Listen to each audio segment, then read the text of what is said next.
Maybe just every once in a while move out.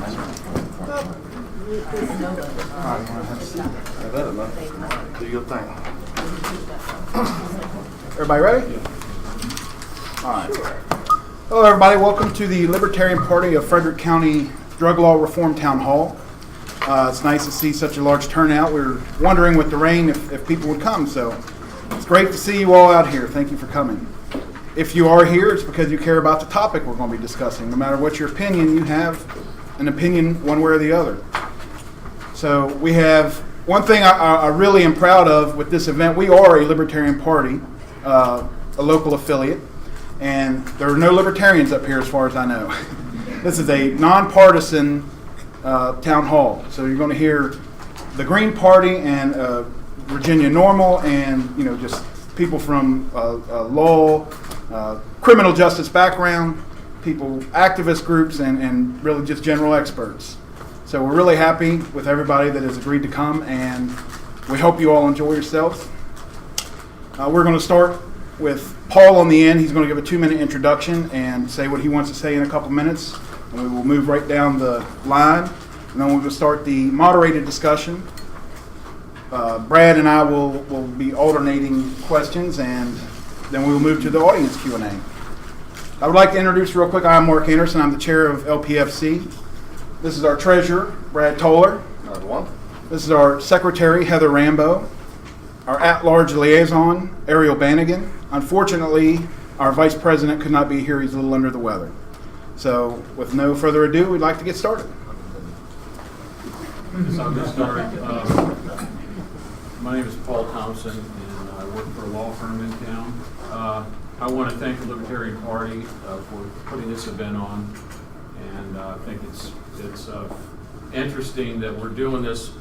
When I ran for public office in the early mid-90s or mid-80s and then in the 90s, once they asked me to speak at this, I went through some of my old clippings from some campaigns, and I think the second time I ran, I called for a public debate on legalization as the Commonwealth attorney in Winchester, and roundly got beat in the head for the next 6 or 7 weeks by my opponent.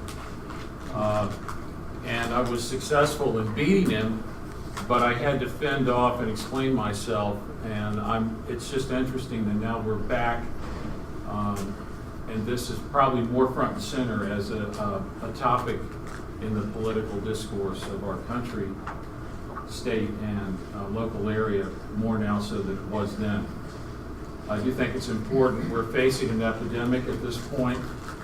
I think it's important at this point that we look at where we are factually as a society on the issue of drugs and the war on drugs. I think that it's probably well accepted at this point that whatever strategies we were using, which would encompass just about everything from police, prosecution, schools, homeland security, etc., it's been a failure. And my focus over the last several years has been to, through the law firm, help kids, families, parents, and everybody that comes within our path with issues involving mostly law enforcement, arrest, and recovery. So the question is, what reforms do we need in the law? That seems to be the topic. It is a drug law reform town hall. So I'm going to be limiting my remarks tonight to what I consider to be the most important part of reform and what needs to be done. And that is my 2 minutes, and we'll get into it later, but that'll be my focus. Thank you. Thank you, Paul. Thank you all for coming, and thank you, Mark and the Libertarian, for doing this. I think it's important. I want to spend my 2 minutes talking about marijuana and the local effects that it has on this community. Or I'll say the local effects that marijuana laws have on this community. Probably those who don't practice law don't know this, but on the third Friday of every month, everybody who has been charged with marijuana in the past month has to appear in Winchester or Frederick General District Court at 9 a.m. for their first court appearance. So far this year, we've had 4 weed days, January, February, March, April. 191 people have appeared in court to face charges of possession of marijuana on those days. That averages about 48 a month. What's going to happen to these people? I don't know what's going to happen to those 198 people, but I can tell you what happened to, am I not talking loud enough? I hard of hearing, it's okay. Okay.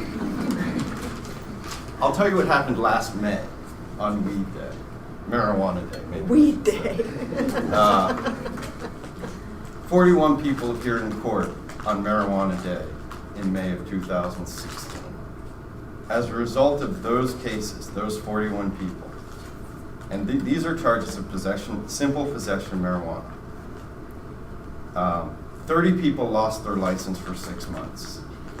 That's in 1 month an aggregate of 15 years of license suspensions for possession of marijuana. Fines assessed was $4,350. Costs assessed, court costs assessed were $6,918. You hear that nobody goes to jail for simple possession of marijuana. 74 days of active jail were imposed as a result of cases that arose from that day. And from that day, from those 41 people to date, and some of these cases are still active, there have been 129 hearings. If you average that out over a year, those hearings, and I'll say this was 41 hearings as opposed to the average this year, which has been 48 a month. But if you average 129 hearings for that 41 over the course of a year, that's 1,548 hearings a year for possession of marijuana. That's about 4.2 hearings a day for possession of marijuana. We're going to get into solutions, I think. I think people will have different perspectives here tonight. I'm not opining on anything right now. I'm just giving you facts. I'm giving you facts that I was able to get from the court's information page, which is produced by the Supreme Court, about people that are charged on these days. I think we'll talk more about it later, but I just wanted to give some background on that. And I will now pass the baton over to you. Thank you, Howard. You're welcome. Thanks, Mark, so much for calling me and inviting me to this, and thank you, everyone, for coming out on this rainy day to talk about something that a lot of people, unfortunately, think just isn't their problem. However, if you just heard what Howard said, you can see that clearly this is something that impacts all of us, it impacts our communities, it impacts what we do with our tax dollars and how we treat other people that we have to interface with on a daily basis. So Virginia NORML is the Virginia affiliate of the National Organization for the Reform of Marijuana Laws. It was founded in 1970 by a public interest attorney, and NORML's goal is to end the criminal prosecution of marijuana possession for adults who are using it responsibly. Now, in Virginia, it means something a little bit differently. In Virginia, we are primarily focused on decriminalization on the criminal side and then medical cannabis on the healthcare side. And I'll give you a little bit of important information. So there are a few key principles when it comes to marijuana policy reform. One of them is decriminalization, and decriminalization is not the same thing as legalization. Decriminalization is when you substitute the criminal penalties with civil penalties. So you would want to be thinking of like a traffic ticket, fines, not crimes. Then we have depenalization, which is what Washington, D.C. has. Depenalization is when all the penalties have been removed, but there has not been a tax and regulate distribution system implemented, and that is where Washington, D.C. is right now. And then legalization, of course, is a tax and regulate model, which is what you see around the country, state after state after state, is playing that out successfully to billions and billions of dollars. It's certainly a long way off in Virginia, but the country is moving in one direction, And Virginia NORML is here making sure that Virginia does its best to keep up with the current application of laws in this state. All right. Thank you. Good evening. Thank you, Marcus. Thank you, Libertarian Party, and thank you for everybody showing up tonight. My name is Will King. I am a veteran and retired law enforcement officer. I am running for state delegate in Virginia's 18th district. It's quite a little ways from here. Because I'm not a Republican or Democrat, I have the flexibility to represent people and their interests more in Richmond General Assembly. My goal is to work on hemp. I want to bring hemp farming legally into our state. As the problem that we have with hemp right now is that it's a class 1 drug and it's tied to cannabis. That's something we'll get a little bit more into in the topic there. But my approach tonight is going to be on kind of a candidate approach with a small hint of the law enforcement aspect of it. I'm really not trying to, talk about my times and whatnot as far as an officer and patrolling and whatnot. That was not an issue for me as far as drug patrol. That was not something I did. I worked federally, so I worked on airplanes and other areas like that. So with that, I'll pass out to you. Thanks. I'm Lisa Holliday, and I don't come from the law and order side, but it's really nice to be at a table filled with law and order, and I don't have an outstanding warrant. But I am a McShin-trained peer sobriety coach, an integral recovery trainer, a smart recovery facilitator, and I call myself a sobriety activist. And I call myself that because we've come a really long way in starting to understand some of the underpinnings of addiction. We haven't evolved so much in how we treat it and how we create sobriety practices for people. So that's sort of the story that I tell a lot around in our community. One size doesn't fit all. We did that for years. Like the drug war, it didn't work. Everybody has a unique combination of neurological, biological, psychological, all the logicals. And if you don't address them uniquely, we miss the boat. What does that have to do with drug laws? Well, one of let me ask you guys something. How many of you in this room believe that addiction is a lifelong struggle? I am so happy to tell you that it's not. I'm so happy to tell you that you're wrong. Here's a statistic you might not know. After 4 to 5 years, and this came out of studies that were done with thousands of people over 20 years, after 4 to 5 years of continuous remission, the relapse rates fall below 15%. So what's that mean? That is the rate at which the average person is likely to become addicted.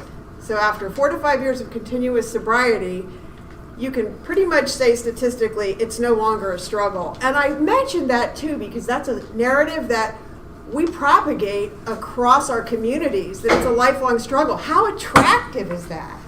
Like, how many young people are going to get excited about that? It's like, can't wait for that lifelong struggle.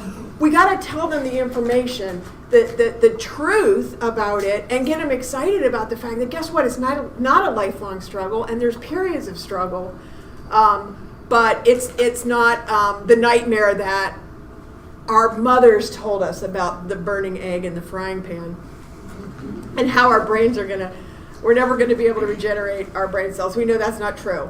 But there's some things that we know that really work, and they need to be unique for each person, but we know that for everybody early on, there's 2 things that really work. Stress reduction, one of the most important things in that first year, and reward, increasing reward. Now, how often do you think stress reduction and reward increase happens in jail? Anybody have that experience? Never. Jail won't do that. For minor substance violations, the chances of them having ongoing recovery are pretty low for those reasons. So for that reason alone, we should consider the thoughtful legalization of drugs. I want to read you one thing real quick, just so you kind of understand where I'm coming from, because I'm a little bit different than maybe some of the other people on this panel. I'm so grateful that you included me, and I hope that the questions tonight aren't too off topic of what I do, but I will shoehorn them into my agenda, I promise you. But I want to read you something from Maya Salovitz, who wrote the book, The Unbroken Brain. If you haven't read it, it's a beautiful book, very well researched on addiction. And she says, jail is not treatment. Prisons and jails tend to be neither safe nor drug-free. An interaction with the criminal system, even with drug courts, often restricts access to the best treatment while sometimes punishing relapse more severely than the original offense. And I want to talk more about that tonight too if we get a chance, because there's a lot of myths around relapse as well. So thanks for having me. It's good to be here. Thanks. Good evening. My name is Andrea Wright, and I first would like to thank you for inviting me and having me here also. A little bit about me, and I kind of read off notes to not forget anything. Currently I'm residing in Richmond. However, prior to moving to Richmond a little over a year ago, I was living abroad for a few years, both in Paris and in Sheffield, England, where I obtained my master's in international criminology on a Rotary scholarship. While I was studying, I focused most of my research on the drug problem and the Portuguese model of decriminalization of all drugs, which happened nearly 16 years ago. And my dissertation focused a lot on addiction and the stigma, of course, but also comparing the United States criminal justice, punitive, harsh punitive measures here compared with the decriminalization in Portugal and the social inclusion that has occurred as a result for the drug users there. I also participated in Lisbon 2 years ago through the EMCDDA, which is the European Monitoring Center for Drugs and Drug Addiction for the entire European Union for a couple of weeks, and learned firsthand about the decriminalization there, the drug problem in Europe, what they're focusing on, what they're doing for harm reduction, and also got to meet Dr. João Goulão, who is the Portuguese National Drug Coordinator currently in Portugal, and was also the architect of the current drug decriminalization there. Before going abroad, I lived here in Frederick County for 13 years. I worked in the criminal justice system here at the jail as a pretrial officer and investigator. I have many years of experience volunteering in the juvenile detention center, adult detention center here, and also when I was living in Paris, I volunteered for an organization called Gaia, which is a community outreach needle exchange program. Okay, so we'll get started with the questions and answers, the moderated discussion. I'll go ahead and start with question 1. And we will start right here on this end, since this is where we finish, with Andrea. And this is just a general question. Just to get an idea of where everybody stands, what is your position on legalization or decriminalization? And Ms. Pedini filled us in on what the differences were. If any, which currently illegal narcotics do you believe should be legalized, decriminalized, or legalized for medical and or industrial use? Okay, yeah. And I do appreciate you clarifying the difference for everyone between decriminalization, legalization, and decriminalization. Well, whilst everyone has differing opinions regarding this issue, I think it's important to understand the societal underpinnings and social implications of a crime itself and kind of breaking it down a little bit. Acts become crimes when the state criminalizes them. And it isn't until a law is either criminalized or decriminalized that people in society have a shift in perspective. The majority of society might adhere to general definitions of crime, which is rightfully or wrongfully so. However, the failing, in my opinion, is the non-objectification of them. Hence, the legality or illegality of laws are oftentimes not questioned until, if and when, a law is either enacted or eliminated. And I say that because I think it's important to understand crime. I think oftentimes people just kind of go with the flow because this is how it is and this is why it is, but it's not questioned. And so I'm happy to be here and talk about that. This is precisely what did occur in Portugal with the decriminalization of drugs. There were many people that were very reticent about this happening. They thought that Portugal was going to become a sort of drug holiday, if you will. It was going to be a place where people went and partied and did drugs, and it was going to attract the wrong people. The people there were quite scared, and that's not at all what happened. None of that happened. And a lot of people that were not for this happening, after it did, and after everything's decriminalized, realized that this was for the better of the country as a whole. And now that they've seen the social inclusion, of drug users, they they're quite happy with it. But further and more importantly, beyond all that, I'm a proponent of equal human rights and the dehumanization and social exclusion and its underlying structural violence that's aimed towards drug users can have such unseen, silent punitive controls that can last for years post-conviction. So, in a nutshell, I would have to say I'm supporting the decriminalization model of Portugal, and also a decriminalization of all drugs, not just marijuana. Portugal decriminalized every drug. So, and that's kind of where I come from. Thanks. Right on. Wow, great answer, and I loved your answer. As somebody who had an addiction and no longer does have an addiction, I can say and concur with you that shame is our kryptonite. And there's nothing more shameful than getting dragged in to a jail cell. And it's never happened to me, but it's happened to my sister. And that night, it was a rough night. That night, she tried to kill herself in her jail cell. And this is a woman who's had multiple mental illnesses, often self-medicating, and was combative. We have big mouths in our family, got little drugs in us, and they get bigger. And it was a bad experience. She was traumatized for months from that experience. So I completely agree with you on that. Destigmatizing it, we call it a disease, and I understand completely that when you commit a crime, you need to be locked up. I understand all that. But we call it a disease, addiction itself, and I really want to make a point that not all drug use is addiction. That's another myth that that's really got to go. You could put me in a room full of cocaine, and there'd be 2 lines gone a month later. But you put me in a room full of Xanax, it'll be gone. So there's a lot of myths around addiction itself. So I'll leave to the experts what drugs shouldn't or should be. I'm not going to pretend to understand the statistics and the implications of that. I think it would be wrong. But I want to emphasize one thing. Have any of you guys heard about the Rat Park study? Yes. Right? Okay, so if you haven't, I'm going to give you my version. Canada, 1970, I think 8, something like that. So these scientists got together and they took a bunch of rats and they put them in these cages that were isolated. They didn't get contact with each other at all. They got a little contact with the guy that fed them. They didn't get fed much. And they were just like in these gnarly little cages. And then there's another area they called the Rat Park. And this place is awesome, right? There's like boy rats for the girl rats, and there's like all this shredded sawdust and little beds for them and little wheels, all kinds of stuff to do, right? So they've got this great rat park. Both of those enclosures, the rats had access to 2 bottles of water. One was plain, one was laced with morphine, and they had a lever that they could hit to dispense it.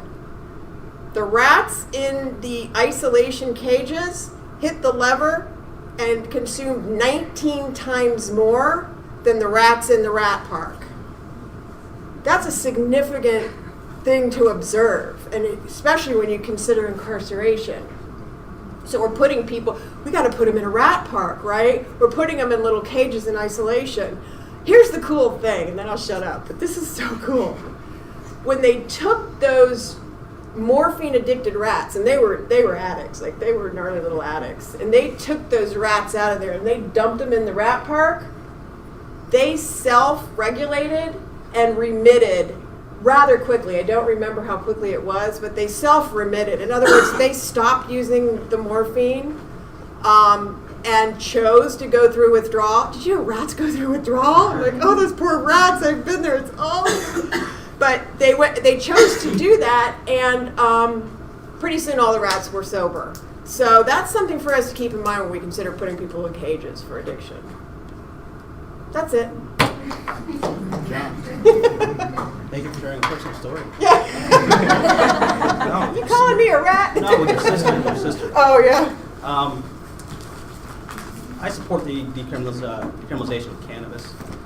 When I look at it, when I talk about hemp, is that in 1937, the Marijuana Tax Act strictly regulated the cultivation and sales of all cannabis varieties.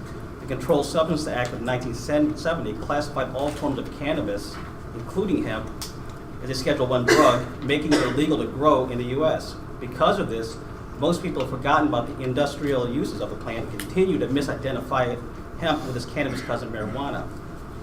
When I talk to people about hemp, I start with the miracle plant of hemp. It can be made into 25,000 products, from everything from the clothing that you're wearing to the buildings that can be made like here, to the cars that you drive. There's hemp plastics in that now. You take a look at these plastic bottles. A bottle that's made out of hemp oil can start biodegrading within 6 to 8 months.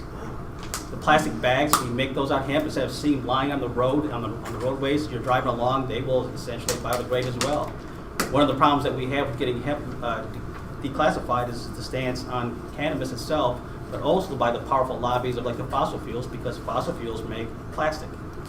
So there's a whole big story on this. And the idea is that we have to start peeling back at this layer of the onion, one little layer at a time. So my idea is if we do it for industrial purposes and also medicinal, because I take hemp oil, I had to retire from law enforcement because I had a neck injury and I lost a lot of strength in my arm. So I use hemp oil, and I was able to get off 4,500 milligrams of muscle relaxants and 300 milligrams of Neurontin within 5 months.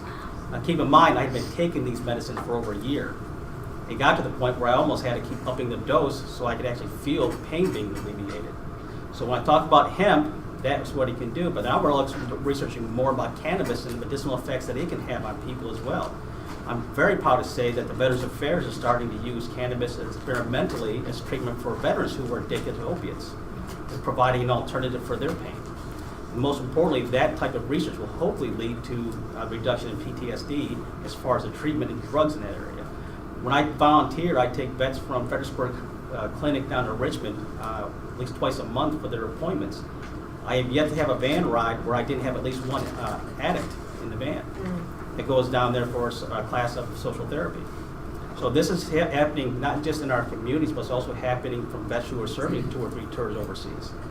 So that's why big reason about hemp and cannabis that are being tied together is that because they are pleasant plants. And one concern for law enforcement is that a person is going to tend to take a 10-acre field of hemp, cut out 1 acre, and then grow marijuana in it. What they don't understand is that they're cousin plants, but if they cross-pollinate, you kill both. So we're working on that, and we're also working to get field tests. That's one other concern for law enforcement is the field testing, the difference between hemp and cannabis. It's really not a hard lift. It just takes a little effort. I'll just go ahead and say it that way. Thank you. Okay, so I, of course, maybe not of course, but I agree with the Portugal model of decriminalizing all drug use. It should certainly be treated as a healthcare issue, not as a criminal issue.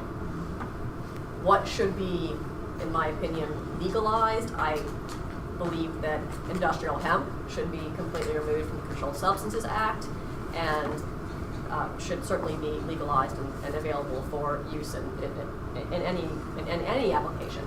I believe that medical cannabis should be legalized and produced in accordance with strict regulations so that reliable medications can be made from it and provided to people in need.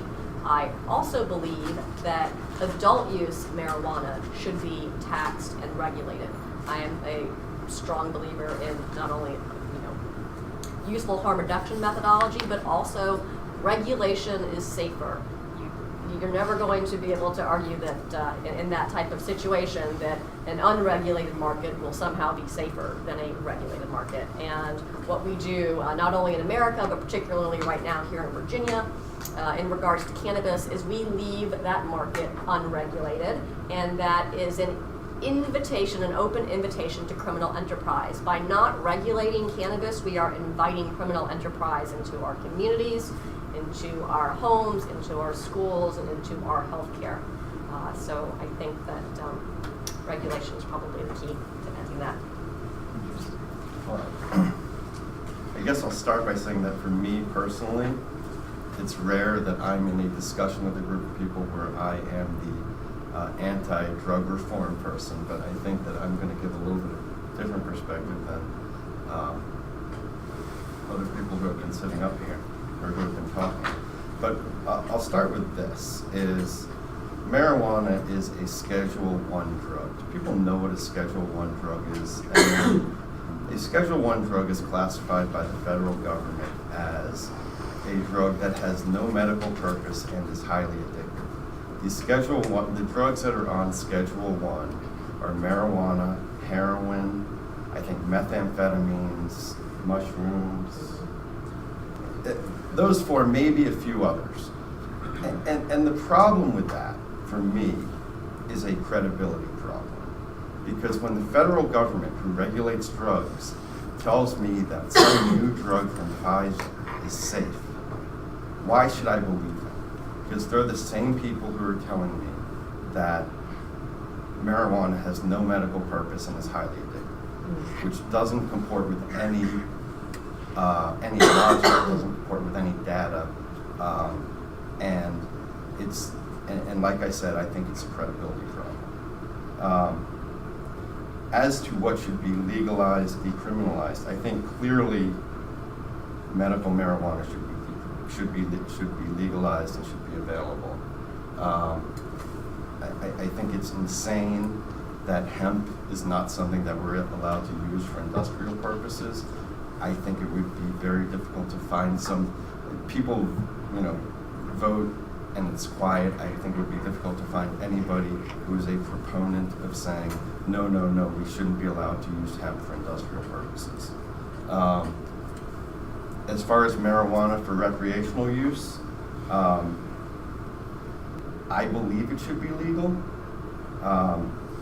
but I think that it is not unreasonable and perhaps it is prudent to observe for a little while. We have grand experiments going on around the country where marijuana has been legal, or has been legalized. There are studies. I don't know that the data is completely in yet. I don't know that anybody can definitively say this is good or this is bad. I think generally the reaction has been that it has been positive, but I think that it's not unreasonable to say, let's see what happens in these places. But I think that decriminalization, or at least reducing the penalties, is certainly certainly called for. In Virginia, I mentioned before about all the people who lose their licenses.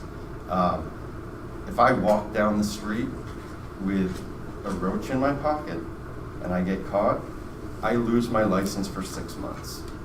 If I drive down that same street going 100 miles an hour, there's nothing in the Virginia code that says that I lose my license. They did change it this year. They did change it. No, I understand that the legislature did change it this year for first offenders. So if you're not found guilty, then you don't have the license suspension. No car can be involved. I think that No motor vehicle. Well, 100% on that. So, and I think that's good, and I'm glad that they've changed it, and it's a step in the right direction. But it's also only for first offenders or people that are not found guilty, who are ultimately found guilty. And a lot of times people will just go to court with a possession of marijuana charge at their arraignment, and they'll just plead guilty, not knowing what to expect, and then the next thing they know, their license is suspended for 6 months. With respect to harder drugs, and I think this may be where I differ from my colleagues on the panel, but I'm not convinced that they should be legal or even necessarily decriminalized. I think that the opportunity to get yourself out from under addiction should be more available. But use of hard drugs is not just something you're doing to yourself. And what I mean by that is I do criminal law, and I would say 80% of the cases that I deal with that are not possession of drugs, distribution of drugs, are drug related. They're crimes committed by people who are addicts. And the more you make drugs available, the more that you're going to see, the higher the rate, I believe, and maybe people disagree with me, but I think if it's readily available, or if there's no punitive aspect to it, it's going to increase the rate of addiction, And if you increase the rate of addiction, you're going to increase crimes across the board. People stealing, breaking into houses, doing things like that. Most of the time, rarely is it because they're just bad people. And most of the time, it's because they're addicted and they need to figure out some way to feed their habit. And if it's legal or decriminalized, they'll still have to pay for it. So like I said, I think marijuana, I believe, should be legal. I think that medical marijuana clearly should be legal. I think hemp is a no-brainer. But I'm not, with respect to being able to go to CVS and buy heroin, or not having some consequences from the state for using heroin, I'm just not convinced. Following up on what Howard said about the license suspension, the DMV will note the suspension of your license on your DMV record. And this leads me into my point. I'm going to stay on a single subject tonight. And that is that when you apply for a job, not only on your criminal record will it show that you were in the drug first offender program or you were charged, but it'll show on your DMV record, and your prospective employer is going to ask you, what's the suspension for or out of court? And you've got to answer them. And so I prepared a packet for you tonight on Kentucky's new law that addresses the record problem that we have in this country. If you'll turn to page 2 of 11, this is a publication by an attorney who worked on this fantastic piece of legislation in Kentucky. This was carried by a conservative, libertarian-oriented Republican governor. And without his help, this bill would have never passed. We have 64 million Americans who have an arrest or conviction record that follow them the rest of their lives. Recent survey found that 90% of companies utilizing criminal background checks in the hiring process, they won't call you back. These records are perpetual. These studies have already been done. We don't need to plow new ground. Kentucky's plowed the ground for us. This is a Commonwealth state that probably has a voting record about like ours, where the legislature at one point was dominated by Democrats who were trying to get these laws passed to expunge these records for nonviolent offenses. Now, the problem with the question that we have is, what's your position on legalization? And my position is, let's look at what happens to people when they're charged. And it's not just the jail cell slamming behind you, it's the fact that in our practice, we have people calling back. One guy called back several years ago. He was in D.C., he was a bank executive, and he had a marijuana charge in Winchester about 15 years ago where Mr. Griffin had represented him, and he was up for vice president's position. He went through the program, the charge was dismissed, and he was passed over because it's on his record. And you can't expunge that record in Virginia. So we need to get to the legislators, not only on the issue of legalization of marijuana, which I submit is very important, but we've already got thousands and thousands and thousands of Virginians, your kids, other kids, guys like Howard are going in to guys like Matt, one of the prosecutors in the back of the room, trying to work something out so that that thing can be changed and morphed into a charge, or it's worked out in the courts under the radar of the law so that it can be expunged, because this kid wants to go to West Point. Now, just the fact that he wants to go to West Point, really, it's a significant factor. But when you look at this thing from a justice perspective, I don't care if he's going to West Point or the guy's from North Kent Street and he's going to work in one of the local plants. It's unfair that this thing stays on your record. Now, Kentucky's already done it. And if you read these stories, read the articles and the things that I've given you, these are Class D felonies. 60-some felonies now can be erased from your record. And they did a very bright thing in Kentucky. We had a case we represented a young man on in Farmville. We drove all the way to Farmville. They were playing beer pong, the track team. So the Longwood police come in and they arrest all these kids who are 20 years old with alcohol offenses, drug offenses, marijuana, got a roach, whatever. So we go into court. Well, the prosecutors have been in dealing with Longwood cases for a long time, and this is what happens. And they said, well, we have a Kentucky-esque program where you plead guilty, and under these conditions, if you go to jail for a week, you stay out 6 months, and you're clean, you come back in, and we totally back out the offense. We set it aside, we set your guilty plea aside, and start all over. We dismiss it. Then that same day, you have your expungement order ready. We endorse it, and the judge signs it that day to save hundreds and hundreds of college kids from having something on their record showing they were charged. Now, Virginia has an employment problem. Now, you try to get a job, and if you read these articles, and this is what Kentucky did, they spent a lot of time trying to figure out how is this affecting Americans. And I used to say this when I was a prosecutor, we war on our own people. This is what's happening with these laws. And you convict these kids or you put them on first offender, and then they get out of here and you spent your whole life raising your children.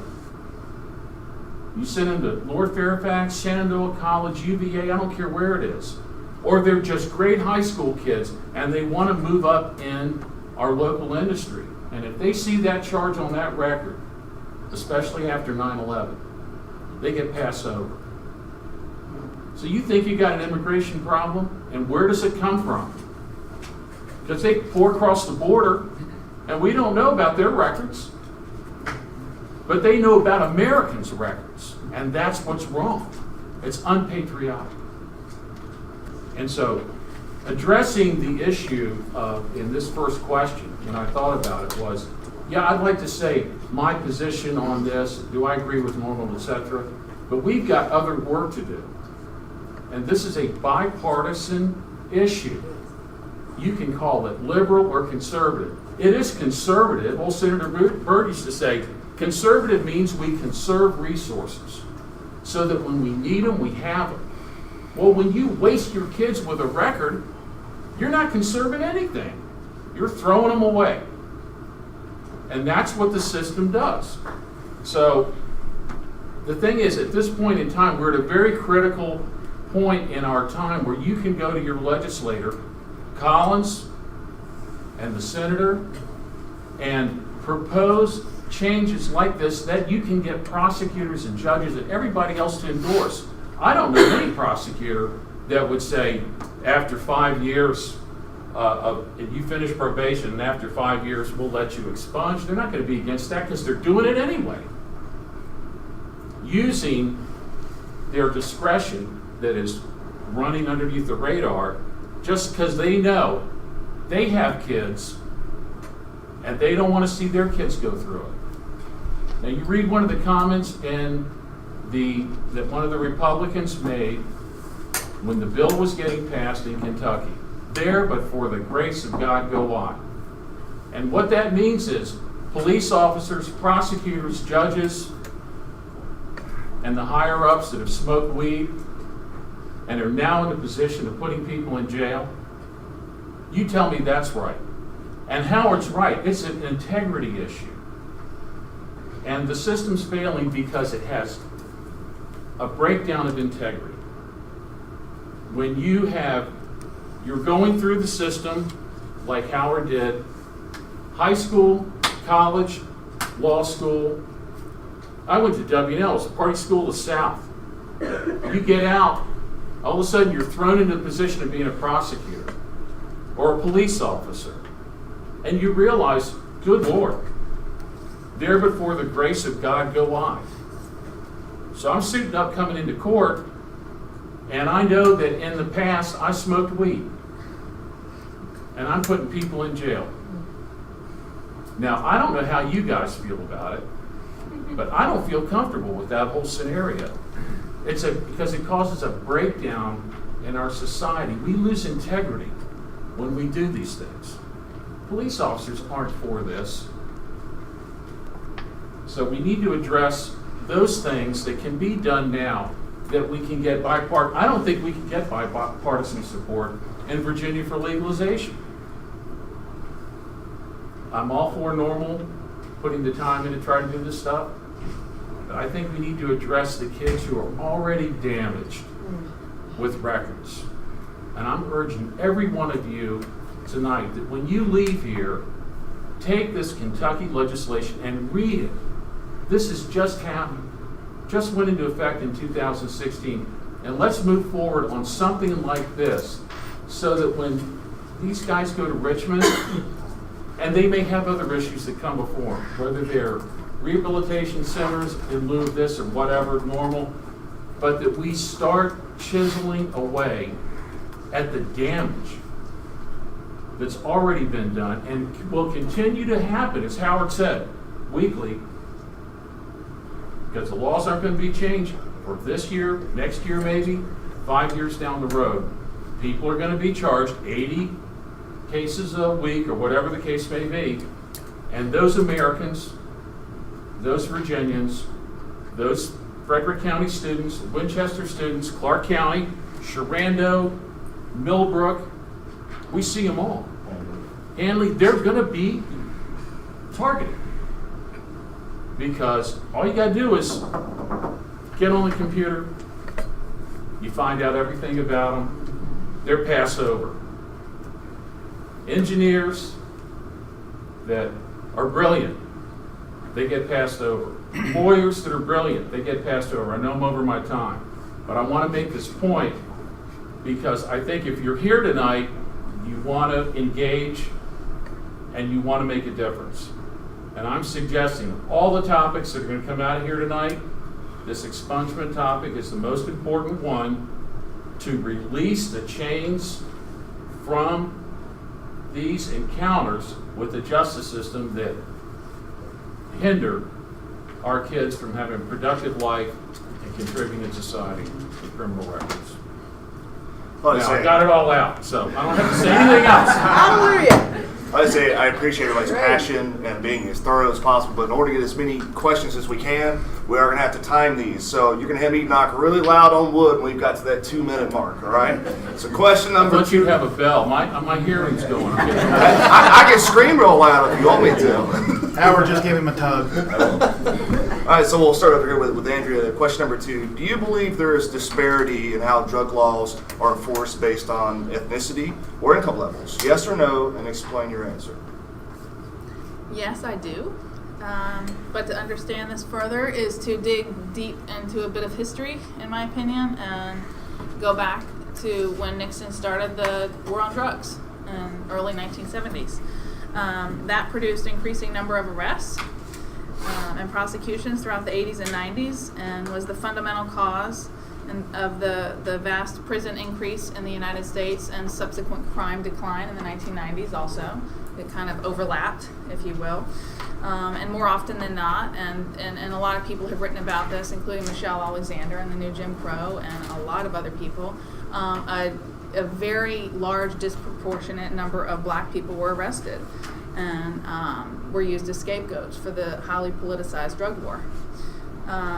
So, you know, people have become a really easy target, and it's usually been the underclass of society that's been targeted.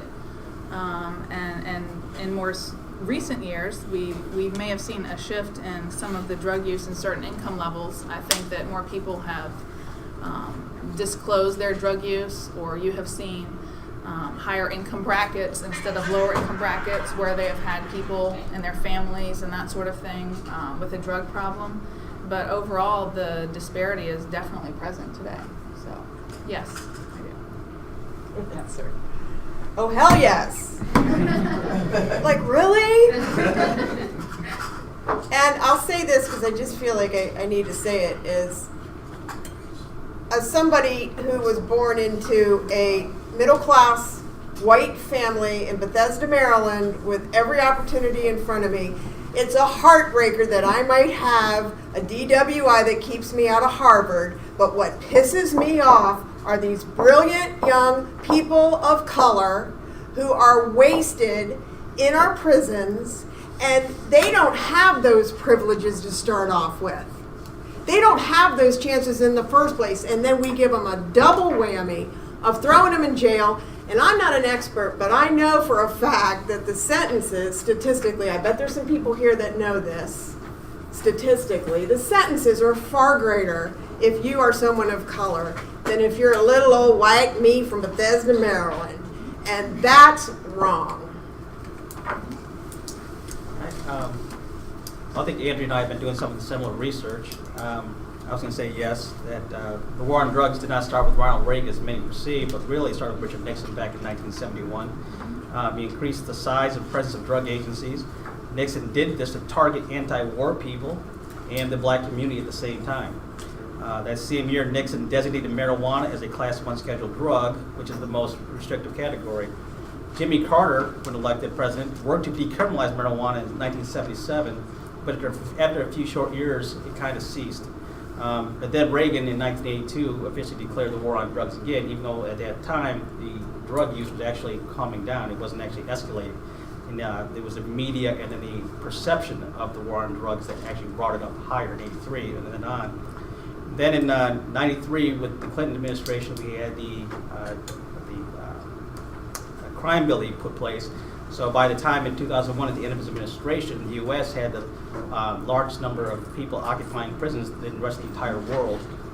As far as statistics, because of these policies, 62% of African Americans are sent to state prisons, yet African Americans only make up about 13% of the population. What? Black men are sent to a prison for drug violations 13 times the rate of white men for the same offense. So yes, I would believe it is based on ethnicity and income levels. Yeah, absolutely, absolutely. In Virginia, in particular, African Americans are arrested 3 times more than white people for marijuana possession, despite the fact that usage rates are equal. That's crazy. Let me say this. We're in the office where the Frederick County Sheriff's Office is right now, and I'm sure they meet every morning and they have their briefings, and I don't think anyone else here believes that they're having the morning briefings and the chief is standing up saying, let's go see how many black and poor people we can arrest, and let's not arrest white people. I think that I think the real, and I'm not disputing what you said about the arrest records, but I think really I want to talk about income levels, because income levels affect your ability to get out from under whatever the problem was. If you, if you're poor and you have a drug problem and I'm representing you, well, let's say this, if you're rich and you have a drug problem and I'm representing you, and I can go to the prosecutor with a solution saying, look, his family is paying for rehab, let's see if he can get clean, and then he's going to do all these other things, he's going to go to California, and he's going to go to this great rehab place. Those aren't available to other people, and from the perspective of representing people to whom that's not available to, the state's not paying for it. And if there's no other options, then there's no, then the results and the ability to get out from under their addiction is affected. So I think just from what I see, and personally, I don't see, and I'm not talking about studies, what I'm talking about is just my anecdotal observations. I don't see really racial disparities. I think there are legitimately income disparities with respect to results, because if you have resources, it's easier to get out from whatever problem that you've done yourself into. I'll try to keep this short. Let's look at the disparity, if there's any, on records. Once that thing is on your record, it doesn't make any difference what ethnicity you are, or Hispanic, black, white, it's on your record. So in terms of enforcement and law enforcement, the keeping of the record on the human being is part of enforcement. And once you've served your time and you're out, it stays on your record. You got a scarlet letter, and it's got an F or an M on it. The carryover from the English system of slavery, if you study the history of it. Read The Fatal Short, Founding of Australia. So, I mean, my point is that we need to address these issues of records before we get to the whole debate on whether this drug or that drug is good or bad, or which ones we're going to legalize. Because if you can hold out hope for people that if they make it 5 years like they're doing in Kentucky, that this thing is coming off their record and they don't even have to answer on an application that they've been charged. That's the law. Then we're getting somewhere.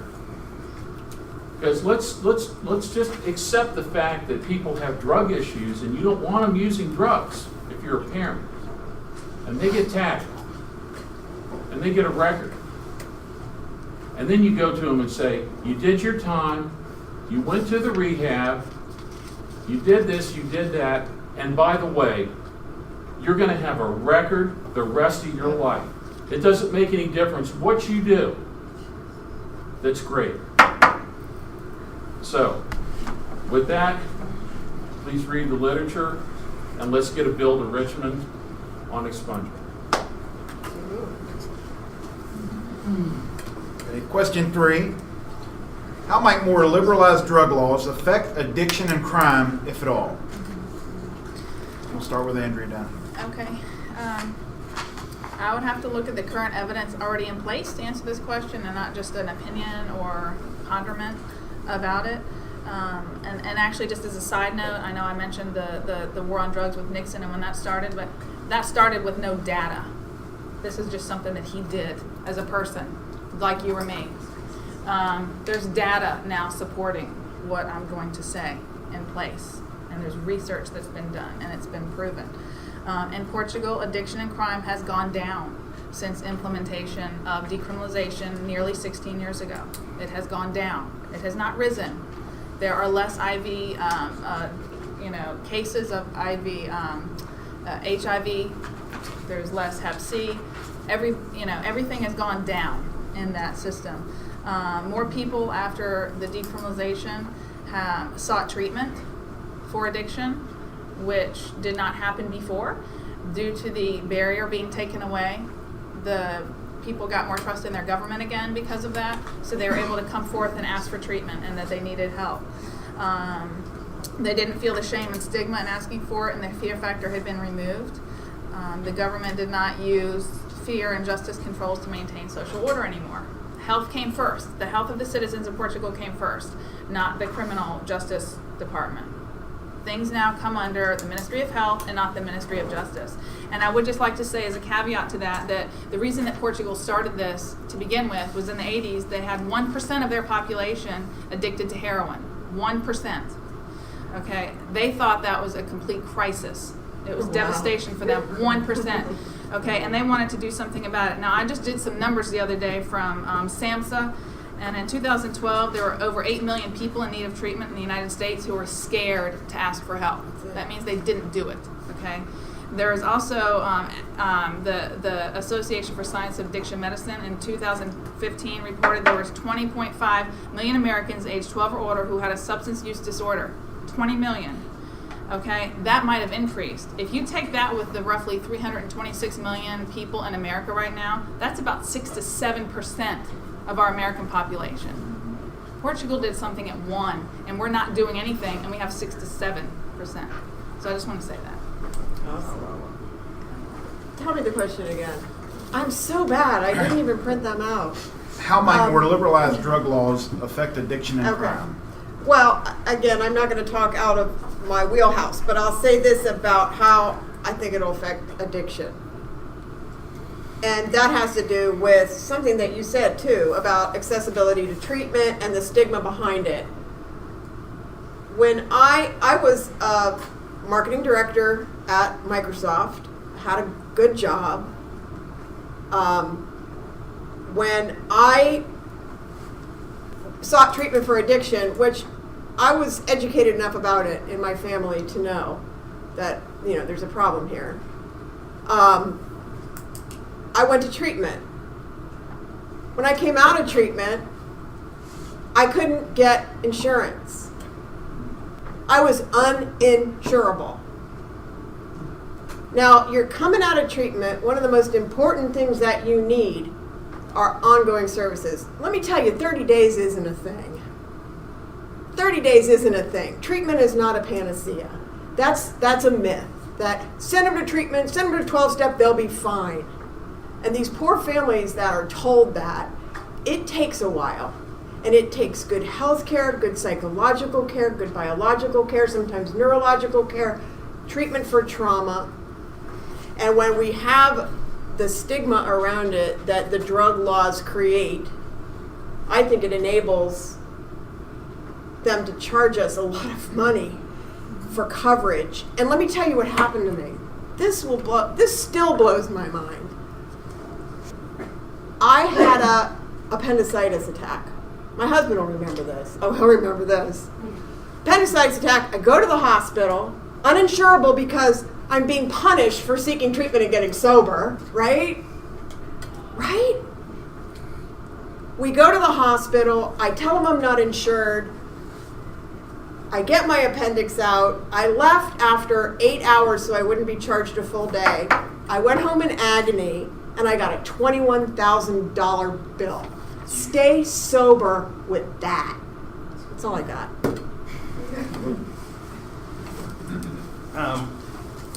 My answer, it starts a little bit more than opinion. I've met with family support groups of heroin addicts. I'm starting to work more into meetings with sheriffs and the local town police officers, but in Fauquier County we have a very large growing heroin epidemic. And the one thing that they've talked about as far as the groups I've met with, and is also by doing some more research myself, is that if we move addiction from a criminal matter to a health issue, that will help possibly, what Paul's been saying, the post-recovery process. The only questions I have, and I'm still waiting a little bit more on just raw data or research, is what happens when a person's not ready for treatment. Because the one thing I've been told by several recovered addicts is that you have to hit your rock bottom, you have to want that treatment. But to me, that's a speed bump. That's not something we can't overcome. I've talked to several people. We're looking at bringing 2 McShin houses, one in Fauquier and one in Culpeper County. We're very proud of that. And as far as the actual crime itself, I've looked at Kentucky, Colorado, and Washington, and pretty much all 3 states report decreased crime rates across the board. The only issues that remain are mostly local ordinances like panhandling, or in Colorado they have a problem now with people standing inside a 4-foot divider on the highways or interstates because people are panhandling for money to buy more marijuana. I think we can overcome those as well. Okay. Yeah, homelessness in Colorado clearly needs to be addressed. I'm also a fan of not offering opinion and only offering fact-based information. So we do know in states like Colorado that teen use goes down when you not simply liberalize but regulate a product like marijuana. Healthy Kids Colorado survey that just came out clearly illustrates that teen use has decreased with the regulation of cannabis in that state. We also know that states that have medical cannabis laws on the books, so not and fully functioning ones, not tiny ones like we have here in Virginia, but a fully functioning medical cannabis program, your state will see on average a 25% reduction in opioid overdose deaths. And that increases year after year, and after a few short years, you're well over 30%. Now, in Virginia, where we have 3 people dying every day from opioid overdose deaths, it certainly would behoove us to speed up the implementation of doctor-recommended medical cannabis. We could be saving 1 life a day passively with very little, very little effort, simply by enacting that type of law. We know that in rehabilitation settings where patients have access to cannabis for in conjunction with their opiate rehab, they are more likely to adhere to their rehab, and they do better, faster, longer. And in relationship to opioids and liberalizing laws, I don't know that this is necessarily a liberalization method, but right now, when you look at how Virginians are referred to substance abuse treatment in the state, 21% of that is made up of opiate, and 21% of that is made up of pot. And to qualify for that, all you have to do is have a dirty urine screening. And that, one dirty urine screen is not indicative of a substance use disorder. However, that still sends you into rehab. And so if we truly wanted to expand access to opioid treatment, we could double that simply by ending the courtroom to rehab pipeline for marijuana. Well, I'll talk about opinions. But they're not wild stabs in the dark. I don't have studies, I don't have facts, but I see it every day.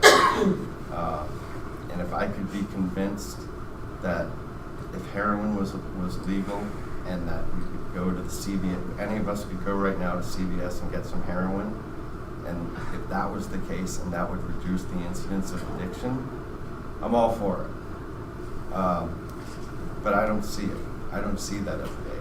And I do believe it with marijuana. I do believe that if you liberalize marijuana, you would probably see some reduction.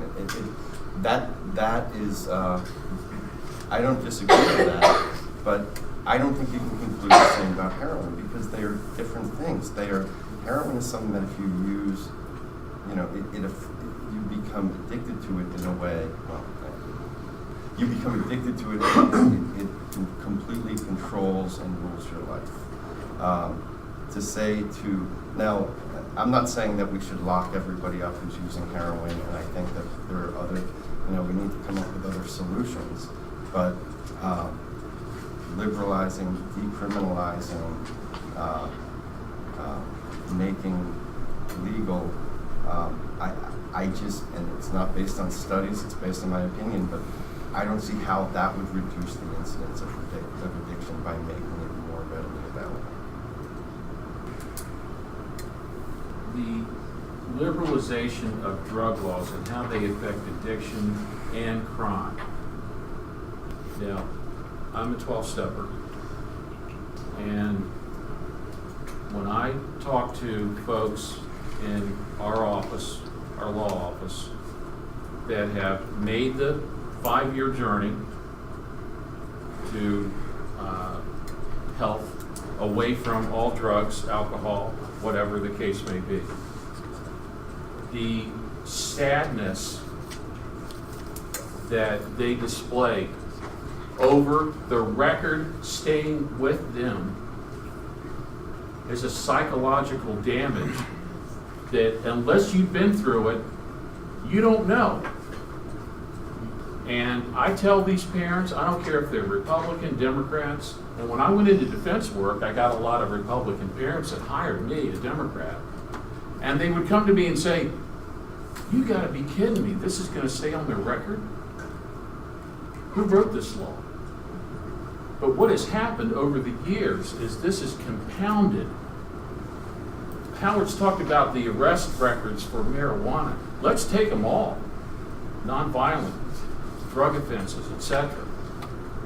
And as the years go on, you have, as Kentucky found out, millions of people in America with these records for minor crimes, and they can't get hired. No wonder we're bringing in people from India and China. Come on, folks. No wonder you have to get your engineers from some other place. They can't even get into school because of these records. So we have to be practical in addressing these things, the damage that has occurred from our system, and that is going to occur. It's occurring tonight with the rest. When we address that, we'll get somewhere. Give people hope. Obviously, when you bring marijuana up, the first thing people like to say is the gateway theory. In your opinion, is there a legitimate correlation between marijuana use and the use of harder drugs? In one word, no, I don't believe that to be true. I think that you started hearing that many years ago, first, when it first kind of came out. And now you're actually hearing something different, where marijuana is being called an exit drug. It's different now. People are going off of other things, and it's kind of, you're not entering, you're exiting. Marijuana is more readily accessible and easy to obtain for probably everybody than something like maybe heroin. And I don't want to just say heroin, because there's a lot of other drugs too that we're not discussing right now, like MDMA, like crack, like cocaine. There's a lot of other drugs out there that are not being discussed right now that maybe are harder to obtain. So it's kind of natural in the order of events in somebody's life. If they're going to use marijuana and that's easy to obtain, yes, maybe they're going to do something else later that's a little harder. I do not believe that marijuana is a gateway drug. No, I don't. Me either.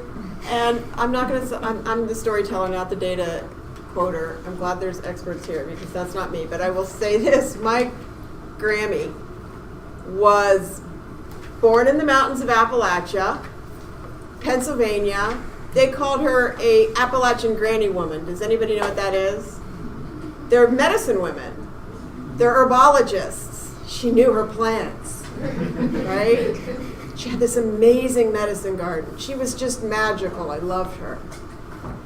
And when I was in my teens, she came to live with us. I lived on the campus at the National Institutes of Health, and we had a house there, and she came to live with us. And one day she came in, and there were 4 of us kids were out on the porch smoking a bowl.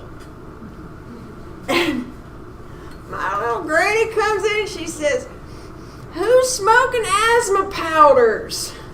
And I said, "What? What, Granny?" She said, "Who's smoking asthma powders?" And she proceeded to tell me, "I know what that is. I grew those. We used it for asthma." And I said, "That's marijuana, Grammy." "Oh, I didn't smoke no marijuana." She said, "Well, oh, she's a very Christian woman." But they used asthma powders all the time for allergies, congestion. She would chop it and put it on her marble block, and they would put a towel over their head. And let me tell you, back then they had access to some good stuff in bottles called elixirs. If you wanted to get high, you could get high. And I don't think my granny or any of her 14 brothers and sisters, who all used medicinal asthma powders, ever did a drug.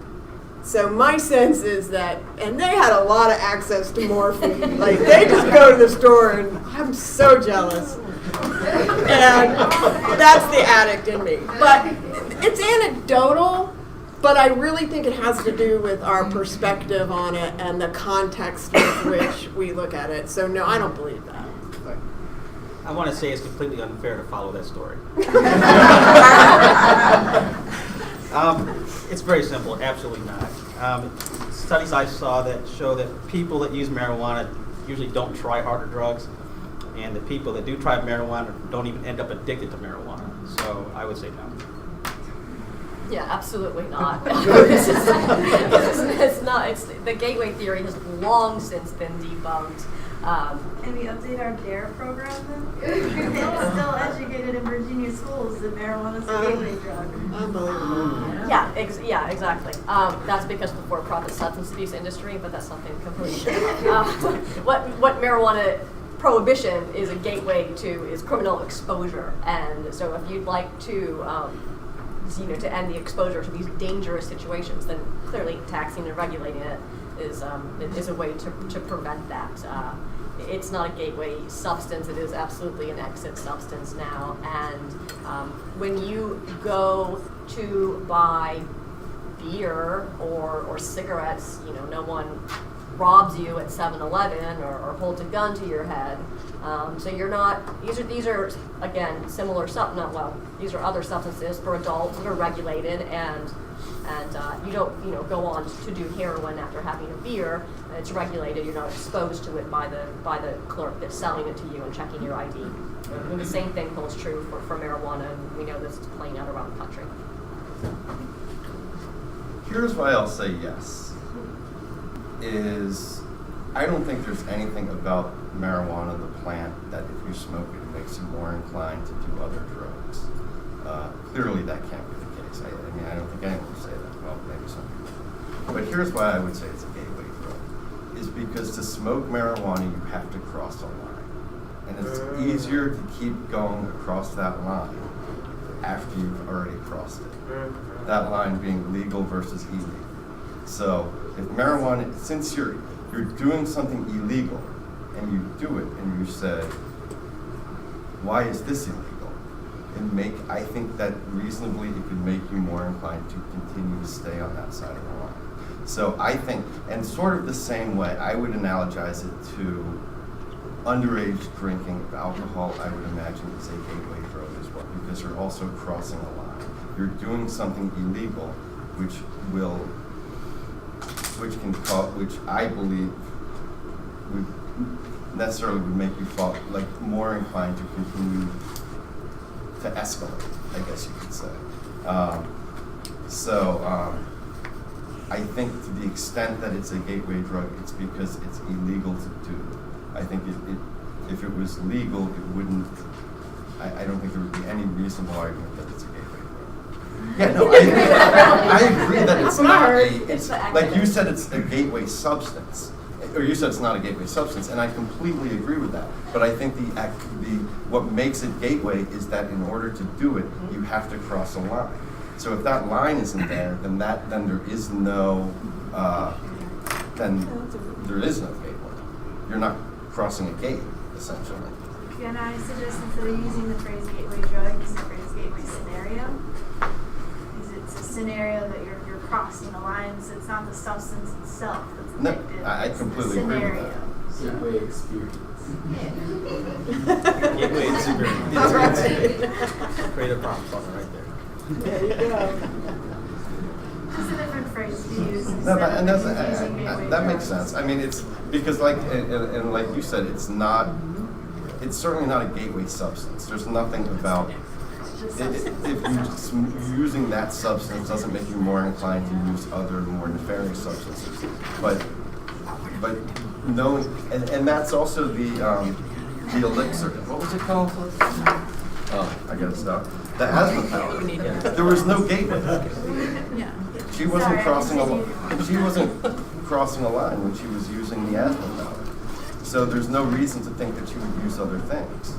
I think that's an interesting example. I mean, I don't think there's any question that the marijuana issues become a civil rights issue. That's where we are now, because it's the lowest thing on the totem pole. It shouldn't be a class 1; it should be a class 4 drug.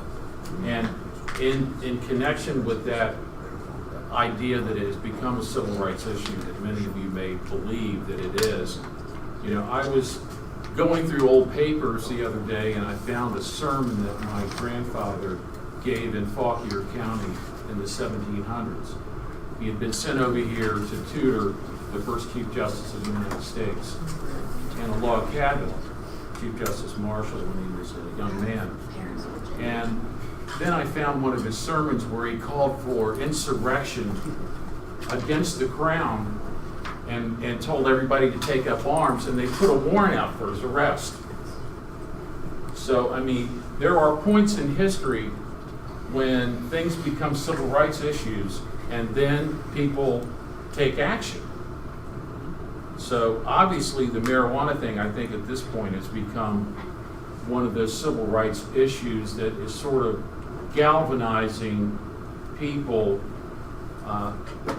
to take action in some way, shape, or form. Certainly NORML has cut a large path on that. But I would say this too, that regardless of where we go with this issue of civil rights on the drugs, et cetera, these things are never going to stop. These police officers are going to be charging these people. There are going to be records. These are your children, your cousins, your families, your friends that will never be able to have the employment that they should have in this country and opportunities unless we get these expungement laws changed and do the right thing. So that after 5 years, there are a lot of people in recovery that turn their lives around. They don't want to even smoke marijuana. We're not for that in 12 steps. I understand if it is your bag, but regardless of whether it is or it isn't, we need to change the expungement laws for our citizens. It's a patriotic thing to do. Excellent. All right, we are a little pressed for time, so before we go to the audience Q&A, we're just going to go right to question 10, and I'm going to add on to that question a little bit. So the question is, fill in the blank. In 5 years, marijuana will be blank in Virginia, and then to add on, build on that a little bit, just say how maybe people can become involved in their community a little bit to kind of change those laws. Okay, I'll go first. Sure. Yeah. So I just said I'm hoping that it's going to be more socially acceptable without any stigma attached. Hopefully it'll be legal, but who knows? What else can you do? I mean, I'm not sure if I'm the right person to say that, but obviously, like Paul has said and other people, you contact your local and state representatives and you try and get different legislation. But also, I think just education, and helping to reduce stigma and increasing the social inclusion of people. Anything related to harm reduction measures. Yeah, I think so. I think it'll be a significant change in 5 years. And I would recommend something that I've just learned how to do this year, which is find out who your legislator is. Google the phrase, "Who is my legislator?" Here I go. And take that Kentucky bill and make an appointment with Barbara Comstock and go in there and have a conversation with her. Find out who your state delegate and your state legislators are. You can look that up. It'll pop right up as well. Go see Tim Kaine. Go talk to Mark Warner. I'm telling you, that's their job. They like to have us show up. Some of them, our senators do. And go meet with them and make your voice heard. I'm telling you, I cannot believe I didn't know how to do that. But we can hold each other's hands and show each other how to do that and go together and take the fear out of it and have our voices be heard. We make a difference. We can actually go sit down in a MOC's office, a member of Congress's office, and have a conversation that changes how they vote. So this is a big deal, and I think we need to all ask ourselves, if we're not doing that, why, and then reach out to somebody and find out how to do it, because it's not that hard. It's not that scary. That's it.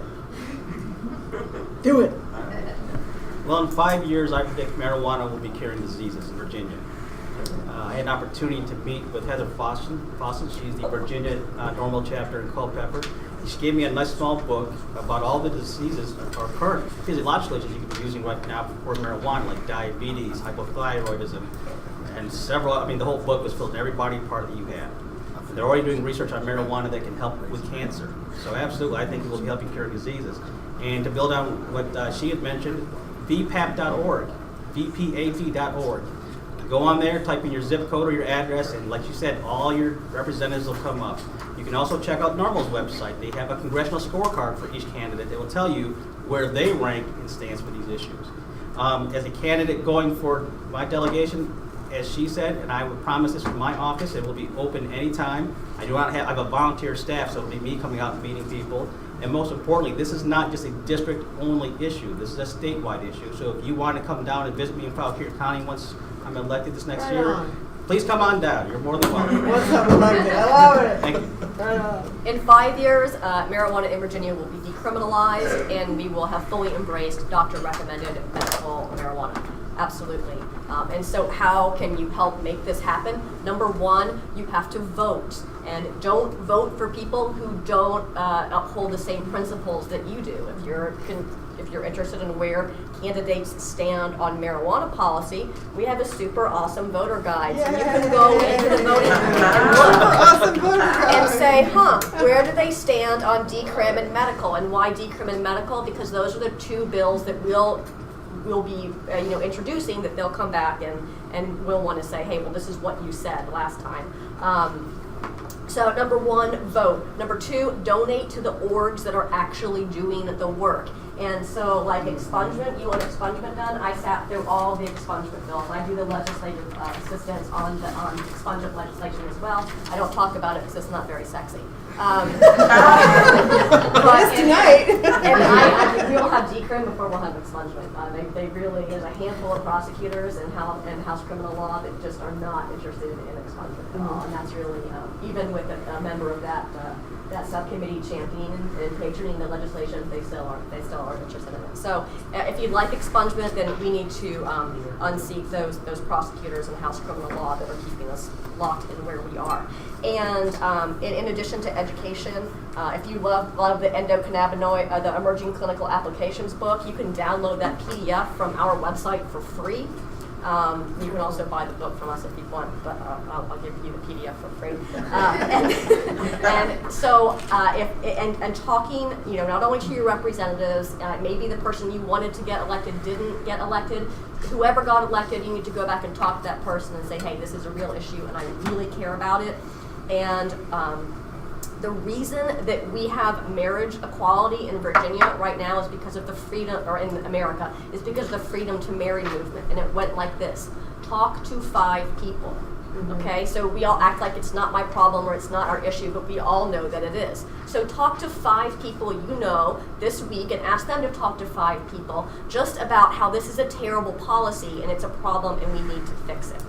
Bring it out into the open. Don't stop thinking that it's just something to make jokes about on 420. It really is something that we can fix if we all work together on it. And the good news is that medical marijuana, for example, 94% of Americans support doctor-recommended medical marijuana.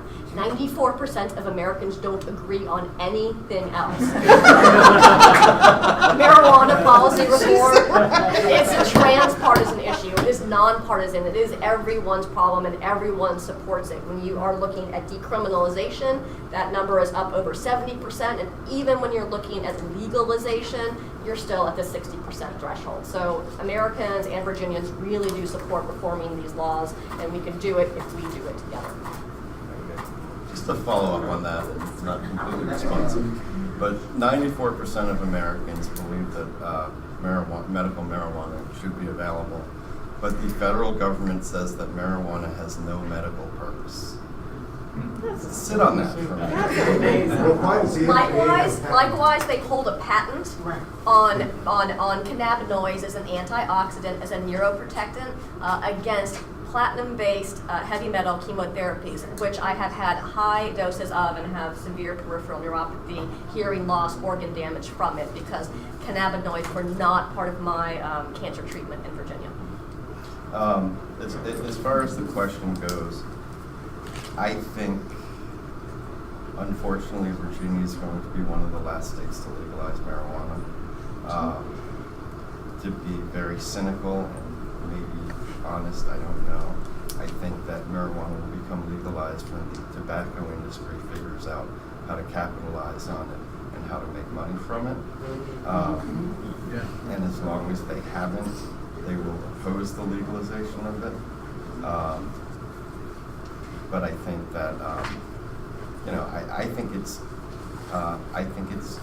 things like this, I think speaking to legislators is a great thing, because I think most legislators, they think marijuana should be available, especially medically, but when they all get together in a group, they all vote the same way, according to party lines, and it's crazy, but the reality is that I would say 90% of the Virginia, you would know better than me, but I would guess that 90% of the Virginia legislature, if you had them in a room, like one-on-one in the corner of a room talking to them, their answer would be, well, I think it should be legalized, at least for medical purposes, but we have to, we all have to join together on this, or whatever it is. So, I mean, I think it's just calling them out, Why should medical marijuana not be legalized?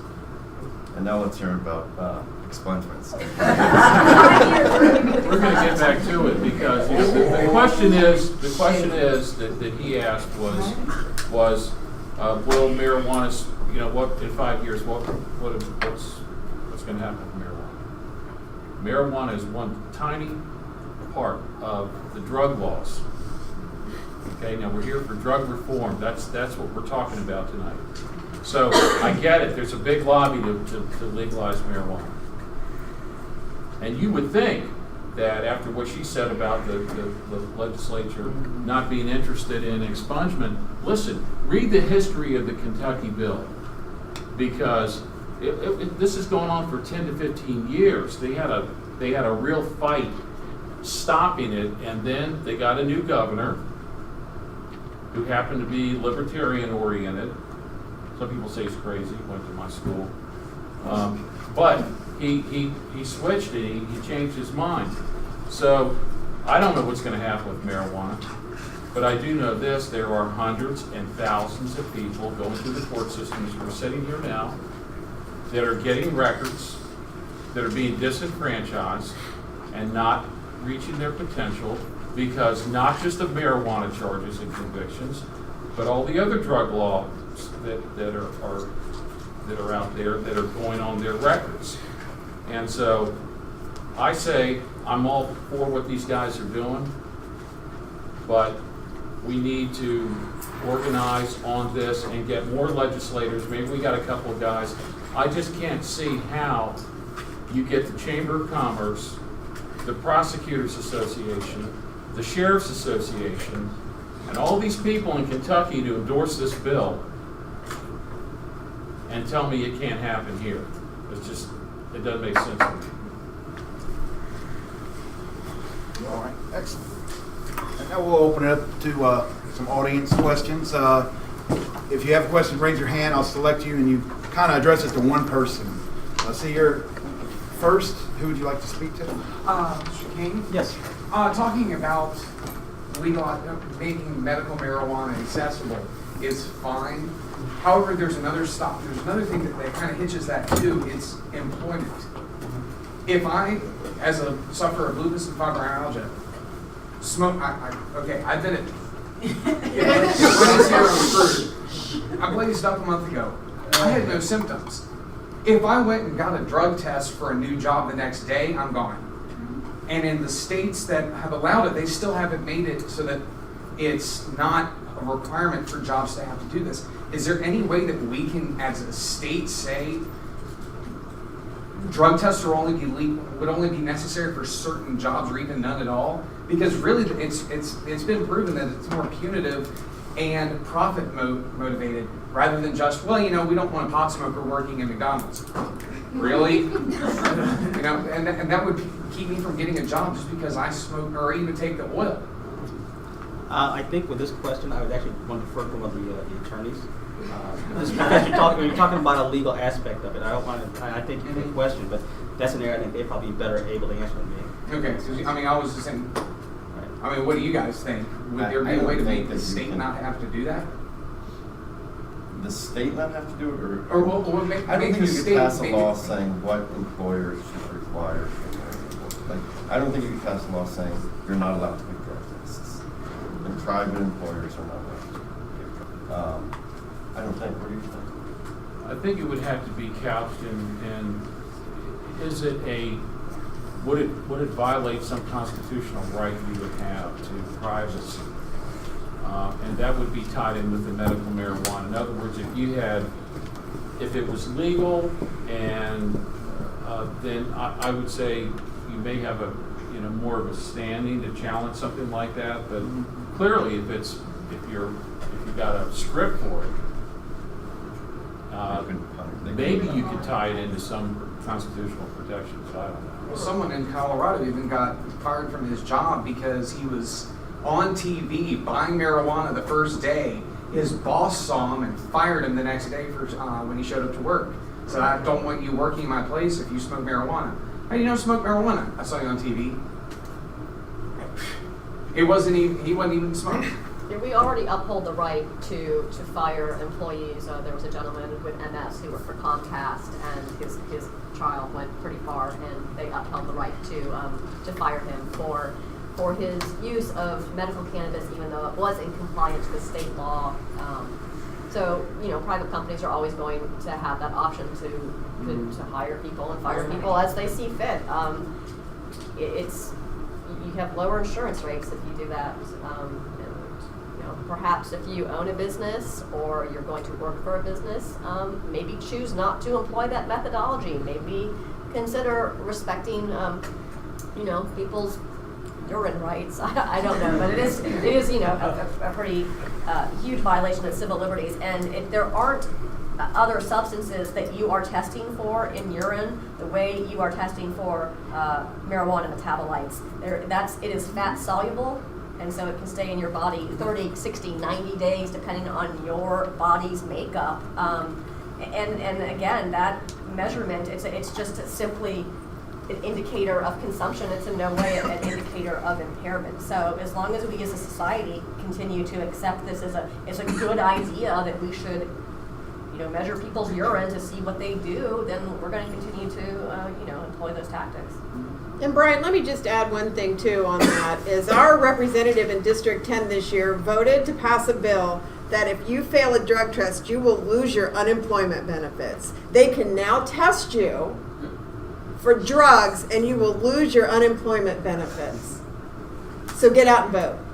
I also think that anybody that's elected official should also take a drug test, but that's my opinion.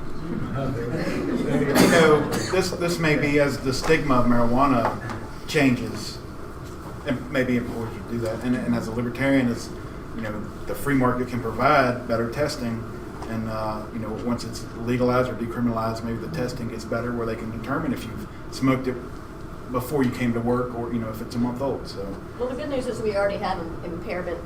We already have the capability of testing for impairment. Right. It's called observation. I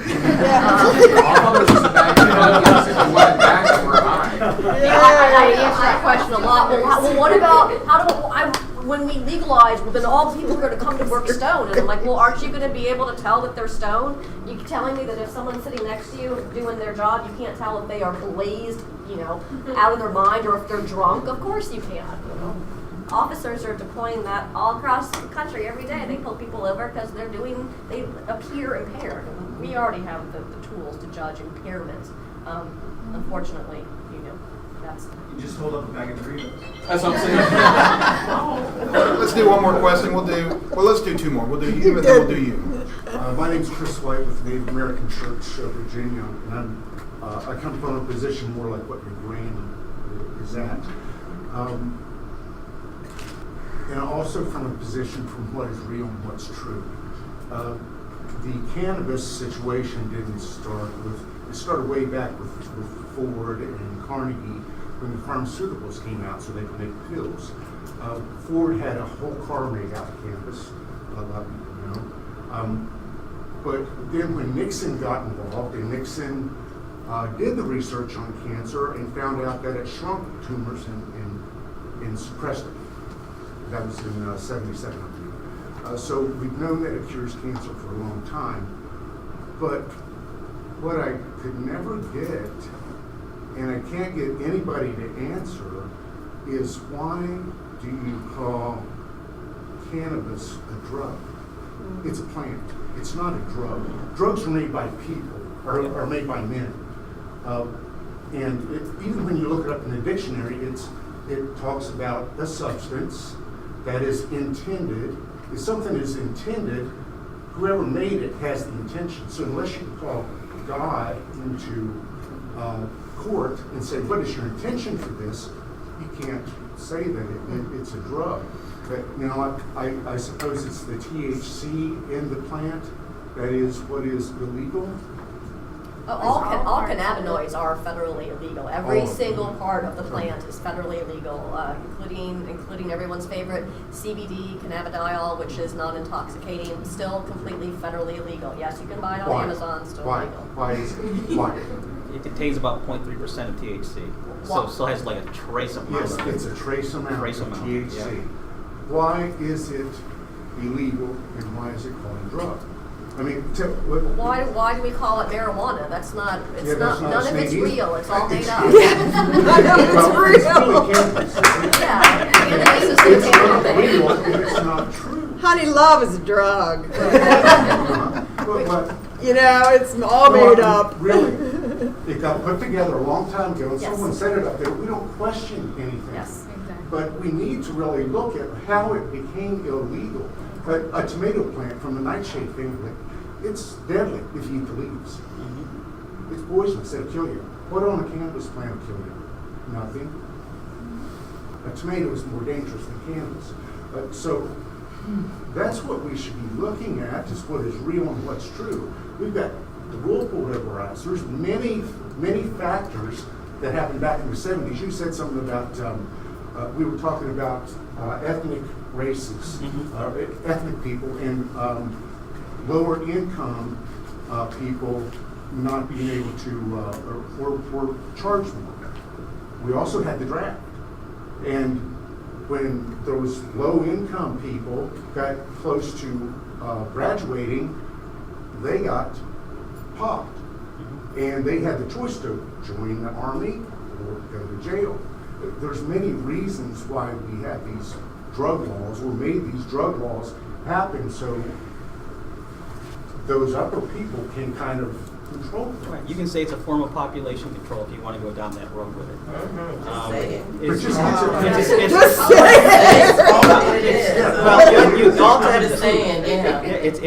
it is. You have to understand is that there, like you're saying, there's a lot of people who do not have the education or the information that they want to listen to. A lot of people are stuck in this. This is the way it was when I learned it. I'm not changing my mind. So it's like this whole today. The difference between alternative facts, as we're hearing on some sort of news channels, and you're hearing real facts. People are not going to listen if they're entrenched in an ideal. The gateway drug. Yes, Who exactly. said? Somebody told us that and we bought it. Why is the But it's DEA not true. exactly? Why is the DEA taking a stance on cannabis when it's really not their issue to get involved in politics? Well, they get paid. Well, you can say that. That's a nice way to look at it. But there's a lot of questions. And you know, these aren't conspiracies. These are truths. They just haven't. People have not connected the dots. But people have to be willing to do so. You folks here, I honestly didn't know how many people were going to be here. I'm glad to see that we have a full house. But this attendance tonight would not be in every other place that this type of hall would be, hosted. So this is a unique experience for everybody here. Mm-hmm. But like she was like Jenn, right? I'm sorry. Jenn Michelle. I get so many names every day. I'm sorry. But Jenn, like she said, talk to 5 people, see where it grows. It's like a plant, right? Plant a couple seeds and see how it grows. That's the whole point of anything nowadays, is that you just can't take it on the surface. You can't always just go back to what you learned 10 years ago as actual fact. You have to look more into what's really going on today. And I always talk about distractions. Whenever you turn on the news, you hear this happened, this happened, this happened. Turn it off for a minute and sit and wait to see what kind of happens under the scenes. Because a lot of times what you're doing is you're paying attention to the big bright thing flashing over here, but you're not seeing what's going on over here to the side. And sometimes they don't want you to connect the dots. Exactly. Exactly. I'm just gonna say. That's what I'm saying. If we never find out what's real and what's true, we're always chasing our tail. We'll never get to anything to where our communities and our people can to have a full life, to be able to get a job, to have a family without in health. I mean, there's so many health benefits to it too. And if you want to really think something that's different, and Paul was talking about Kentucky. Kentucky's leading the way for hemp as well.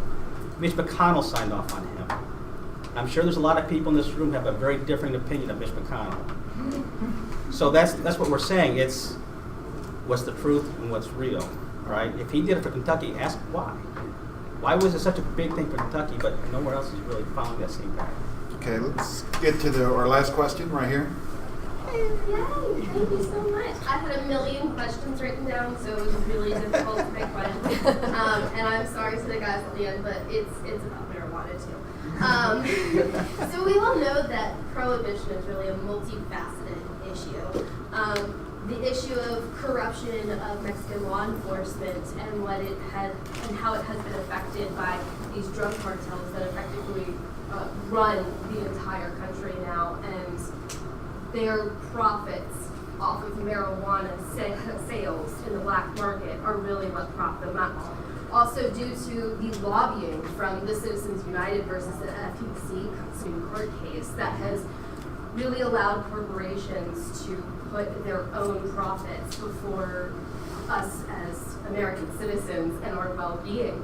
And also the disinformation by our lawmakers and in the institutions that we trust to educate us about these issues.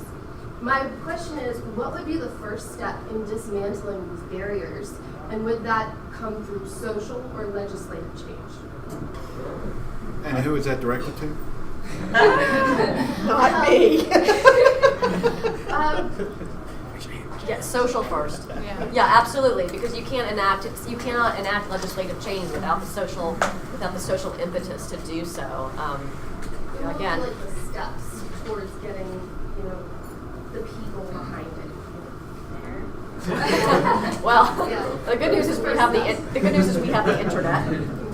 So access to information is there for everyone now. It's a lot harder to say things like marijuana makes the white lady go crazy and sleep with the black men and it causes psychosis. No one believes that crap anymore because it's not real. She lost that one, you overloaded her. Yeah, really. Yeah. Yes, please. To build on what Jenn was saying, like for example, the Virginia Industrial Hemp Coalition. Many of you probably haven't heard about it, but they have been working very diligently through a social network to legislation. They lobby both in the General Assembly and Congress. They did such an effective job, they had 2 delegates and 1 state senator push bills through. The state senator bill went unopposed all the way to the Assembly, but died on the appropriations tables 2 days before the Assembly was out of session.